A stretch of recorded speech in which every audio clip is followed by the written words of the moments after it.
We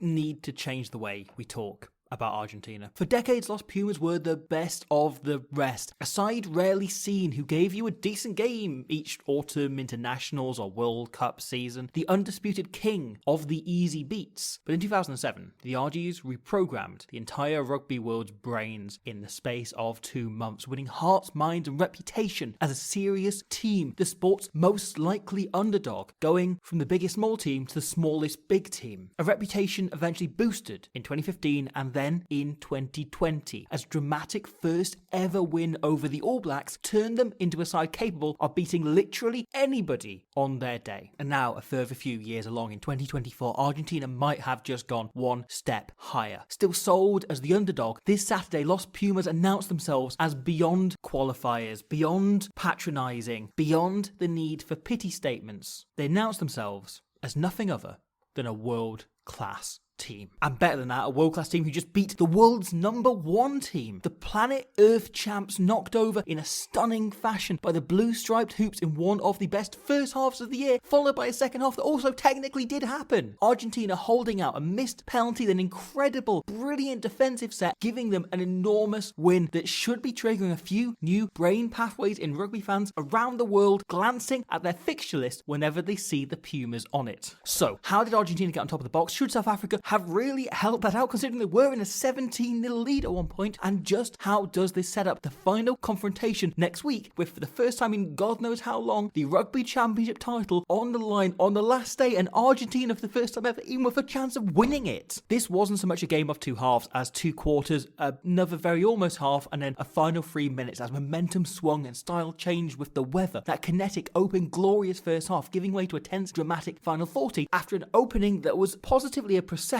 for the Springboks, getting 17-0 up after just 13 minutes. The best bit, the secret sauce for the more dynamic edge Rassie Erasmus and Tony Brown are adding to the Springboks this year is the fact they haven't removed or sacrificed or had to really change anything the Boks were doing before, rather just grafting an extra game plan, extra layers and extra abilities onto this team and their previous pack-based tactics. The things that are already in place, just improving and rounding out as a team, and it gave us brilliant moments of everything coming together, leading to the opening score for Apolele Farsi. The Springboks chuck it to the superb Ruan Nokia at the front, and reading it, Pablo Matera goes up for the ball in the air. Nokia wins it outright, and all 8 Bok forwards snap into the maul immediately. But as George Cruz put it in our deep dive on the lineout, which is out there for you if you want to go and watch it, that jump at the front essentially just takes 3 Argentine forwards out the maul. These 3 are all driving on the side. They're not really adding their weight. They're not adding anything to repel the Springboks. There's no momentum, leading to 2 of them breaking off and re-engaging. Seeing this splinter, this momentum, Julio Montoya, watching for the breakaway on the edge, has to join in on the fun, meaning once the lineout is called over, number 8 Oviedo has to sprint in to fill the hooker role in this position, watching for the breakaway here in tight, and in turn Delgui, the winger, takes Oviedo's position on the 15-meter mark. This leaves Argentina incredibly narrow. With Albornoz in as the sweeper, there are 3 Argentines essentially without an opposite man here, and 4 of them are on the inside of Am, essentially always having to work out. Pollard has called the now fairly basic Hugo Pelosi shape, with Mapimpi wrapping round late as a decoy. The ball goes behind to Pollard, running that line late, meaning it sucks Sinti in here. He's having double effort from Creel's dummy line then onto Pollard, meaning he can't trigger a drift yet. He's already had to adjust once. Carreras is left in no man's land, eyes on Mapimpi in case he takes a late ball, so he holds on drifting, opening a massive, massive gap. Farsi identifies this, especially with Albornoz so late to start his run across from in the backfield, allowing the fullback to time this perfectly. Pollard lobbing a beautiful ball in front to get Farsi right through and over to score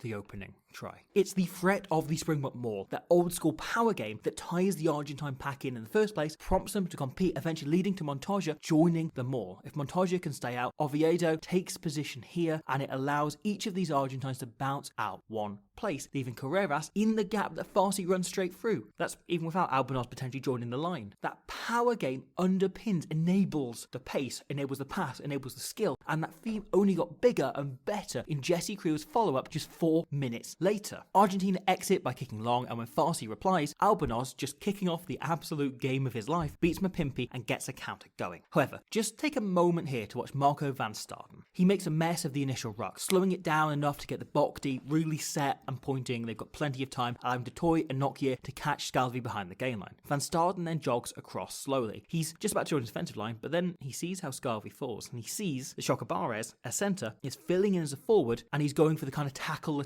technique instead of locking in over the ball, and it presents an opportunity. Van Staden goes in and steals it. Arendse takes it in, and the Boks sets so quickly. As per the old wisdom, off turnover ball, you want to hit a distributor to get it wide to assess the field, so they do that. Am and Pollard spinning it out, allowing Farsi and Mapimpi to attack the edge, eventually carrying in full momentum, gain line, plus etc., right into the area of the fewest aligning Argentine defenders. For most teams in most attack patterns, it's easier to set your shape to form your attack from an edge than the middle of the field, so the Boks have worked it out there and slip into Tony Brown's freshly painted 2-2-2-2 system. This essentially just means that instead of the usual pod of three arrowhead formation we see most teams running all the time, each block forward is paired instead with one partner. They're in a 2 rather than a 3. The block forwards are big and powerful enough they can each clean out most rucks on their own, and it creates great continuity as we see as the attack goes on. Fischer and Dixon hit the ruck the first 2, whilst the others set across the field. 2 pairs here and 1 out in midfield. With the RG defence right up on the first pod, Reinach skips it, allowing Ox to majestically dance around, doing a lovely little Ox dance. Then the first pod break off, Marks aiding the clear out and Morat wrapping around to form a new pair with Dutoy. This is then a superb bit of defence by South America's angriest man, and there is a lot of competition for that. Marcus Kramer reading the play and essentially leaving Reinach with no option but to go on his own. However, his dad being a sprinter and all that, he's able to slide and still get over the gain line on his own. Morat's new pod guts in and secures the ball, and seeing Dixon come in on his own, Nokia goes, right, okay, we need to form a 2 here, and goes in to join him, allowing for a fresh pod, which,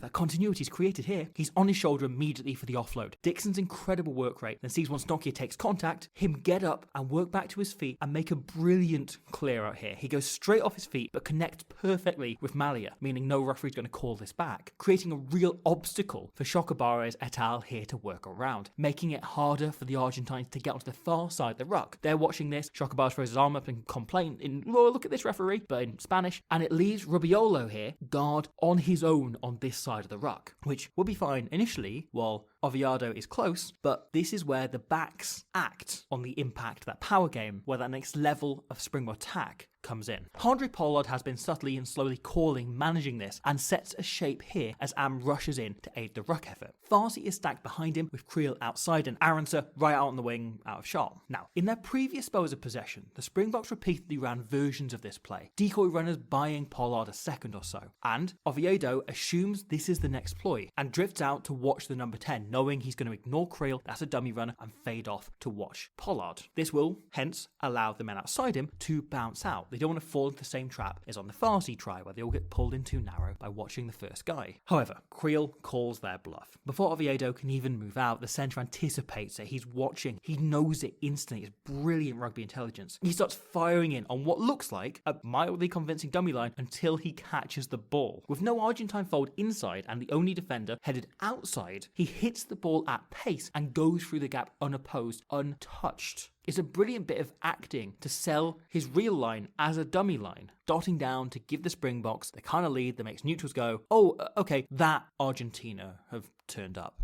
Except that Argentina seems increasingly a thing of the past, or at least a thing of Eden Park. For where in years gone by we've grown used to the Pale Stripe gang rolling over as games go on, Los Pumas instead fought back, playing some gorgeous rugby to get themselves back in control by the time the half-time hooter sounded. Like in New Zealand, it begins with a restart. Albornoz putting it on a dime, putting pressure on the catch that in turn allows pressure on the ruck. Mapimpi tied in, meaning there's no chaser for the kind of contestable kick they've loved to use to exit lately, forcing the Boks to hand Argentina an attacking line-out in the Springbok half. The Pumas from here call a 7-man line-out and go for a dummy maul to pull Bok forwards in before Oviedo breaks off with Bertrano playing 10 and Albornoz in a wider position. This is a 2-phase strike play. The goal is to get a gain line carry as far wide as possible, as far away from the Bok pack as they can get. Albornoz hits his runner, but Creel reads it superbly, catching them behind the gain line. However, despite having lost a few meters, the move still works. Not only does a wide ruck provide safer ball as they're only against backs, but having pulled 7 of 8 into the lineout, it's not given any of the forwards adequate time to reach the far side of this ruck. Instead of folding himself, Am enters the ruck to buy his forwards an extra second, but Albornoz sets himself on the open side as a distraction, meaning none of the pack honour Am's sacrifice. None of them take that second, sticking to this side until Albornoz himself flashes blindside. Last second where all his backs are waiting. We often speak of defensive mismatches as physical disadvantages, a prop in a wide channel or scrum half defending a pick and go, for instance, but by going so wide so fast, Argentina have created positional disadvantages, with fly half Handré Pollard defending the fringe of the ruck. Van Staden, the only forward to reach the far side, knows there's an overlap, so flies up, and it leaves Pollard adjusting so drastically last second. He misses the tackle, and whilst Am recovers the situation, the ball is absurdly fast. Van Staden folds to the far side, but Argentina have stacked the open side, a phase or two in advance. It's a 4-on-2, and with the drift out, the obvious option for the defenders, Oviedo closes his body language off in order to draw in both tacklers. Arenza, panicked, commits, and it opens the gap on the inside for Chocobares up against Van Staden, scrambling loose from the other side of the ruck, allowing the centre to go right through, with two players outside him. Montoya pulls back and it allows the faster Bertrand to take his support line, with the centre delivering the perfect pass to put Carreras over to sprint it in. The South African defence is so aggressive once you get wide and has so many fail-safes if you get outside it, but Argentina disable that by playing phases in those wide channels and leaving us in a situation where only one Springbok forward has any meaningful impact at all on the play once the ball leaves the line out. This passage is entirely on Argentine terms, even when they're going backwards. Confidence, momentum now in the bag, Argentina continue to use wide play to tear into the Springboks. Felipe Contepomi has stripped back, simplified the Argentine game plan, but complicated, added so much detail to their attack. So much of it now built on timing and pattern, and it's beautiful to watch. Here they managed to get outside both wing and fullback, leaving the Boks in full-on scramble mode. I discussed a few weeks ago how virtually every South African is now learning to defend as a 12, making decisions as though they're leading the line, and here they use that as a trap. With the team stretched so wide, Unshay is filling in at 12, he's a prop, and so he oversells himself, allowing Oviedo to pick his line and cut right through, almost creating a try for Bertrand. However, one score did come just a few minutes later through the king of the not respect, Pablo Matera. The idea here is similar to the first try. Multi-phase strike play, working the ball out from set piece on one touchline to the other touchline. Knowing this is how Argentina like to play, and with Curtly Aronson in the bin, the Boks make some incredibly smart, inspired adjustments to their defence. A scrum half in this position is basically there just to harry the opposition and no more, so they deploy Dixon in that role and move the pace and intelligence of Kobus Reinach to fullback. The Bok pack is good enough that even with just 7 men in, they can hold their own against Argentina's 8. The Pumas go for pretty simple boot play here. A brilliant dummy run from Chocobares, slowing the Springbok drift and allowing centre partner Sinti to drift into the weaker seam. Mapimpi unable to rush up, allowing the centre to carry almost 20 metres past the gain line. No one able to get a dominant shot on. Farsi's taken up position on one wing and Pollard on the other, leaving the pack to scramble to their feet and fill the field between them once the scrum is over. Just wing and fullback clearing out allows the RG pack to take their positions perfectly. Albornoz eyeing up the defence and making incredibly smart decisions. Instead of looking for a gap, he sends Molina into South Africa's best defenders deliberately. This means 3 of the back 5, the locks and the flankers, are off their feet, and the 2 flankers here position guard on either side of the ruck, creating a perfect picture the following phase. The full front row and Pollard, arguably the slowest creaker in the Springbok backline, operating on the wing, are joined in the middle only by Creel, and that makes knowing who to target for Argentina incredibly easy. This is clearly pre-called a phase or so in advance, as barely a word needs to be said as Argentina stack. An attack tactic we saw Exeter Chiefs, Claremont and Leinster pioneer around 2020, and for the coach who brought that to Leinster now in charge of Argentina, it's not really a surprise that that slick sliding handling takes effect in some style. It's a beautiful setup, because this picture here could be anything. It's almost impossible to defend. If you're Thomas du Toit here, right, you have literally no clue which of these players is going to be your man in about a second and a half. It's impossible to read, and Argentina know if they can get Creel out of the game, they've got to score, because everyone else is baffled. No one else has got any idea where they're going to be going, who they're going to be looking at. So Rubiolo fixes Ox, sliding it to Albornoz in his boot. Scalvi standing his ground to obstruct his fellow front row. Creel knows he has to watch this 2-man pod here, but his real eyes are on the centres. Chocobares looks at Creel and just shifts the ball immediately. Jesse Creel is one of the best defensive players in the entire world, and the quickest way to make sure he doesn't read you is not writing a book in the first place. Chocobares gets it out of his hands. Pollard, not used to being on the wing, flies up to use the usual team system decision of cutting off the attack, making the big play, and allowing Creel to then shift out and drift towards the wing. But Malaya instead throws a tiny dummy, knocking Pollard off course. He second guesses reverses himself and goes for the intercept, allowing Malaya to hit Creel, the pair bodying each other as the pass leaves his hands. Julian Montoya walks just casually into the exact space Creel would want to hit in order to make up, where he'd want to be backtracking to, with Delvey getting ahead of the play like, oh, good scrum half still. Oh no, wait, hold on, false alarm.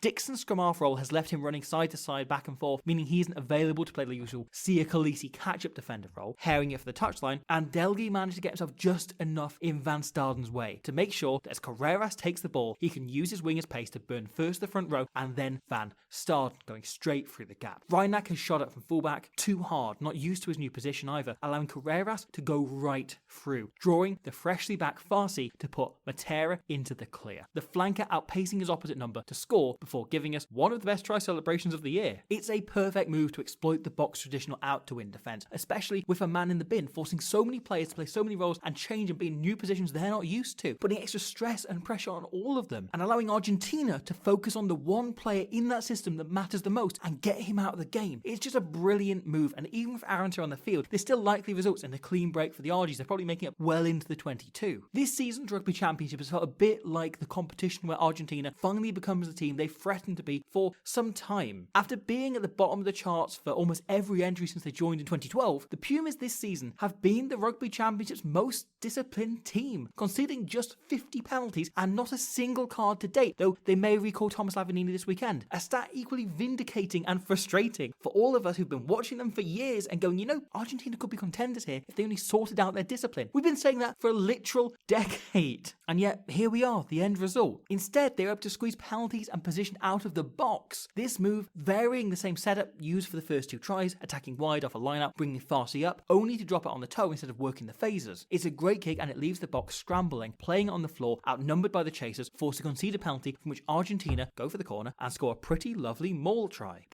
This team-wide cohesion and discipline was underpinned by some exceptional individual performances. Joaquin Oviedo was fantastic. He's a rare Talupe Faletau, Kieran Reid type jack-of-all-trades number 8, able to fill any role in the side with extreme competence, which enables Contepomi's creativity to come to the fore. He was superb. Santiago Chocobares is the best 12 in the world at the minute. Game intelligence, intellect dripping from every involvement on the field. He's just absolutely brilliant. I don't think he's made a wrong decision in over a year. Defensively flawless, and sense of timing and vision on the ball is unreal. Critical in every performance the Pumas have given this season and in every positive involvement of this match. And then we have Thomas Albornoz giving us one of rugby's great pleasures. Every so often, a player like Thomas Albornoz, a decent to good club player who's been plying their trade solidly for a mid-table side and likely Europe, maybe Super Rugby, has a game like Saturday. A match where, out of nowhere, they explode into life and beat up one of the best in the world. Thomas Albornoz, on Saturday the 21st of September 2024, and possibly only on Saturday the 21st of September 2024, was the best fly half in the world. He was world class, tearing the Boks apart, breaking the line, kicking unbelievably well, and scoring a try that ultimately proved to be critical. This is just simple game awareness. The ball bobbles out the ruck, and Van Staden takes the invitation to get out the line while consulting the players around him. Albornoz is totally alert to this and shifts his feet, calling for the ball, fading onto his outside, and throwing a pretty outrageous dummy to take it under the posts, scoring a critical try, before going on to just be exceptional all match. Thomas Albornoz had the best game of his entire life on Saturday, and for me, that's what watching Test Rugby is all about. Seeing a player you're used to watching being pretty good week in, week out, suddenly, out of nowhere, beat the best team in the world, almost on his own. And yet, the game still had to be won. A tight second half ultimately coming down to a few tiny moments in the last 3 minutes. Manny Lebok, as ever, has copped a lot of flack for his performance on Saturday, but frankly, I think considering the weather and the type of match he found himself in, over the full game, his whole performance off the bench, he played really well. This kick is both a brilliant game management decision and inch perfect, winning the Boks possession back, and this one might be even better. Knowing the game situation means the Boks need the ball both further down the field, and they need to keep hold of it. He gambles and hangs it right on the touchline. Game situation for Argentina is they can't take any risks, so Carreras is baited. With so many Springboks about, he can't afford to let it bounce and has to take it in a position where he's only ever getting bundled into touch. The Boks performance off the bench has been boiled down to one pretty awful penalty. This is a very shit penalty attempt, yet it's created by this, another inch perfect kick dropped by Argentina that gives the Boks that chance to win the game. Argentina hold tight at the scrum, not giving away a penalty, but the Boks run one of the most Razzie Erasmus plays I've seen for a very long time in order to eke it out. The Boks' objective here is simple. It's not to score a try, it's not to create any space, it's to win a penalty. That's the only thing they care about. Eke it out and convert it into 3 points. So, they go for a simple crash ball. Except instead of using a big carrier, they send Lekanyuam in doing a small step before contact. Knowing he's not a baller, Argentina are going to wrap the ball up, meaning they go high on the tackler rather than chopping the ankles, which makes it easier to roll away. And as such, when they go high, just watch Quagga Smith, the second Argentina commit. The sole goal for him, Creel and Hendrickse, is to lock one Argentine body, any Argentine body, in and prevent them from rolling away. Smith gets over Albornoz and Creel steps over Garcia on the far side, the side the referee isn't watching, preventing him from rolling away. Smith then flops the ruck, collapses it, making it messy, and in the process, nudging the ball back into Garcia's backside, his bum, I believe they say. Hendrickse then falling over his opposite number, making an absolute meal of it, and with it, drawing the penalty. I get it if anyone says it's far-fetched to call this a pre-call, but I've watched too many Razzie Erasmus teams do this kind of shit to not believe it's a set play, a plan, or at very least, they've told Quagga in advance, keep an eye out on the bloody ruck we're about to run, there might be a chance to pin someone in. And they do it. It's perfect. And it hands the penalty to Lebok. He misses, obviously, which is why we're here. But if he got it, this would have been a different game. We would have talked about it in a different way. This was very almost one of the performances we'd define the Springboks side by. Even when the game got away, even when the opposition fly half is on fire, even when Argentina are running in tries designed to tear the Boks defence apart, executed with perfection, this bloody Springbok team found a way to get back in the game and potentially win the match. And that ultimately is what they're best at. The Boks have lost 4 matches in the last 25, but in 3 of those, they had a realistic shot to win it in the last play of the game. This isn't a side defined by the fact they win every match, but rather by the fact they will always be in the fight come the final bell. They're a team characterised by their spirit and fight and ability to hang in there as much as their pace, skill or power. Just as Argentina are defined in no small part by the fact they now also stretch to that final bell. So often in recent times, we've seen Puma sides give huge efforts, really deserve to win, and then die off in the final 10, 15 minutes. But on Saturday, they held strong. This dropout from this penalty is incredible, and their defensive set following even better. The Pumas ease their line speed a little to remain connected, don't take any risks, and don't risk giving away a single penalty, with effort levels enormous, best typified by this from Julian Montoya. Starting around the ruck, he covers most of the width of the field to get in and over this breakdown. Seeing the threat, Lebok commits himself, and in fear of losing it, yet spying a scrum off, Elric Lowe picks and goes. It's a brilliant double tackle, Ruiz chopping as Gonzalo Garcia goes high. Montoya gets back to his feet, gets back up, and takes another nibble, 2 rucks in a row. And this forces Aronsa and Lebok, the last pair the Springboks want making clear-outs, to also hit 2 rucks in a row. Both of them go, oh god, there's a world-class forward over the top of this breakdown, and they look to clear out Montoya, instead of the tiny little reserve scrum half who actually is on the ball. Montoya takes all the attention, and it allows Garcia to come up with the ball, the penalty, and the game. This was a defensive set and a match that should rewire the neural pathways of rugby fans the world over. The Pumas now travelling to South Africa, aware that winning the championship is in their hands. The TRC table favours head-to-head before points difference, meaning if they can get 4 tries on the board and then win, all they need to do is deny the Springboks a single match point, that's scoring 4 tries or coming within 7, and the tournament belongs to them, to the Pumas. We might be a few days away from witnessing Argentina winning the rugby championship for the first time ever. That could happen this week. And even if the Boks do their usual job and take the title they've been so desperate for themselves, I think this situation puts it in no doubt. The way we talk about Argentina is long overdue a change.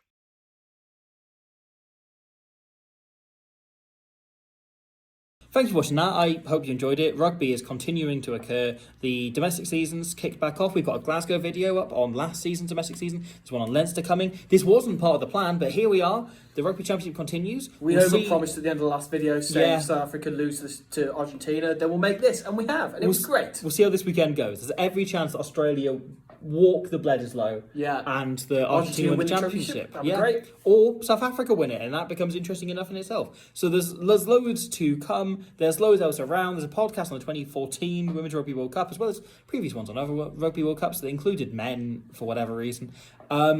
If you're having a lovely day, then please continue having it. If you're having a horrible day, then why not right now? Why not go and watch some old videos on like the Six Nations from 2018? Yeah, because that's like on what this channel. therapists suggest. If you're having a bad day, watch Squid Rugby. Yeah, legally recognised. We'll otherwise see you soon for more rugby. Rugby!